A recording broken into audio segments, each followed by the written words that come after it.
ಯುಗಾದಿ ಹಬ್ಬದ ಹಿನ್ನೆಲೆಯಲ್ಲಿ ನೆಂಟರ ಮನೆಗೆ ಹೋಗಿದ್ದವರ ಮನೆಗೆ ಕನ್ನ ಹಾಕಿರುವ ಕಳ್ಳರು ಮನೆಯಲ್ಲಿದ್ದ ನಗದು, ಹಣ, ಚಿನ್ನ, ಬೆಳ್ಳಿ ದೋಚಿ ಪರಾರಿಯಾಗಿರುವ ಘಟನೆ ಚಿಂತಾಮಣಿ ನಗರ ಪೊಲೀಸ್ ಠಾಣೆ ವ್ಯಾಪ್ತಿಯ ಗುಂಡಪ್ಪ ಬಡಾವಣೆಯಲ್ಲಿ ನಡೆದಿದೆ.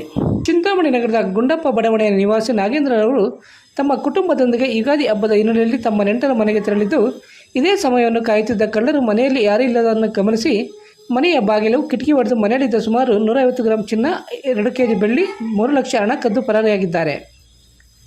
ನಾಗೇಂದ್ರರವರು ನೆಂಟರ ಮನೆಯಿಂದ ವಾಪಸ್ಸು ಬಂದು ನೋಡಿದಾಗ ಮನೆಯಲ್ಲಿ ಕಳ್ಳತನವಾಗಿರುವುದು ಬೆಳಕಿಗೆ ಬಂದಿದ್ದು, ಕೂಡಲೇ ನಾಗೇಂದ್ರರವರು ಚಿಂತಾಮಣಿ ನಗರ ಠಾಣೆ ಪೊಲೀಸರಿಗೆ ದೂರು ನೀಡಿದ್ದು, ವಿಷಯ ತಿಳಿದ ಕೂಡಲೇ ಸ್ಥಳಕ್ಕೆ ಚಿಂತಾಮಣಿ ನಗರ ಠಾಣೆ ಪೊಲೀಸರು ಬೆರಳಚ್ಚು ತಜ್ಞರೊಂದಿಗೆ ಭೇಟಿ ನೀಡಿ ಪರಿಶೀಲನೆ ನಡೆಸಿ ಮನೆಯ ಮಾಲೀಕ ನಾಗೇಂದ್ರರವರು ನೀಡಿದ ದೂರಿನ ಮೇರೆಗೆ ಪ್ರಕರಣ ದಾಖಲಿಸಿಕೊಂಡು ಮುಂದಿನ ಕ್ರಮ ಕೈಗೊಂಡಿದ್ದಾರೆ. ಇನ್ನು ನಾಗೇಂದ್ರರವರದ್ದು ಹೊಸ ಮನೆಯಾಗಿದ್ದು, ಗೃಹಪ್ರವೇಶ ಮುಗಿದು ಇನ್ನೂ ವಾರವೂ ಸಹ ಕಳೆದಿಲ್ಲ ಎನ್ನಲಾಗಿದೆ.